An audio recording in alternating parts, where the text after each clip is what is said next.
Oh, man, I was just going to let this go for some reason, but I can't anymore. Not after this. So I'm sure, many people have probably been following, or maybe not, that the government refuses to disclose, citing, cabinet confidentiality or something.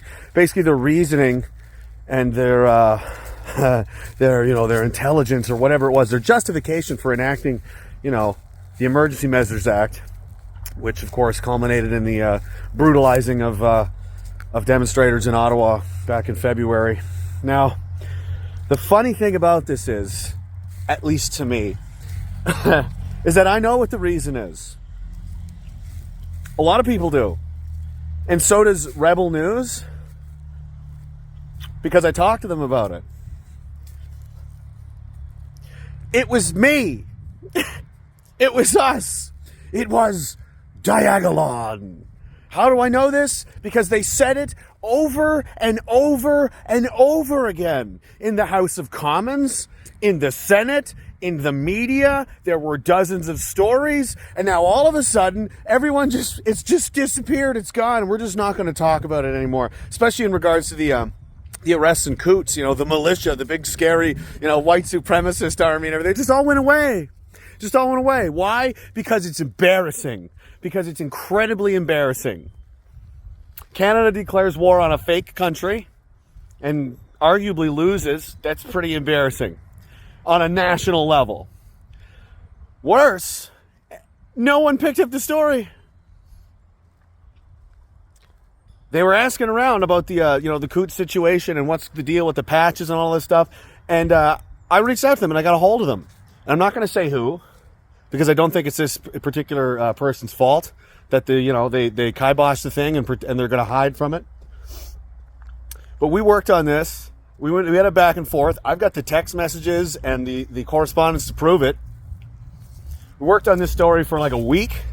He's going to do a whole big segment, an hour-long segment. We're going to do an interview, everything. I told them the whole story, the whole long, ridiculous story of how, me and my friends trolled the entire Canadian government into believing that there was an existential threat from a pretend country whose vice president is a time-traveling goat figurine with a narcotics problem. We worked on this for a week, and at the last minute, they just dropped the story. The day before a scheduled interview, it's like, they gave me some, bullshit excuse and then ghosted me. And now they're all perplexed. They just can't understand. Why is the government, what secrets are they hiding? Why won't they tell the Canadian people what's happened? Why won't they explain their reasoning for enacting what is essentially, an act designed to defend the country in wartime? What could it be? What was the threat? It was me. They used this fake country, spurned up by nonsense and smears and lies and propaganda, primarily by the Canadian Anti-Hate Network, to create a boogeyman that was necessary to justify what they were going to do.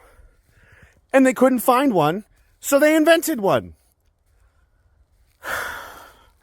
And if you think I'm going to let them get away with that you're just going to ignore the fact that this happened, okay, just stop and acknowledge just for a minute that not only did they say the word Diagolon in the House of Commons, which was hysterical in itself many times, it went all the way to the Senate and was used in justifications and secret security and terrorism reports for the reasoning as why the Emergency Measures Act had to be put into place. And I wrote to every senator and every single MP explaining the whole thing. There's a whole website explaining the whole thing. And everybody's going, la, la, la, la, la. No. I don't know, because you're embarrassed. Because, as I've been saying for years, this country is a clown circus. It's a joke. It's run by incompetent buffoons. How do you make a blunder this ridiculous and huge?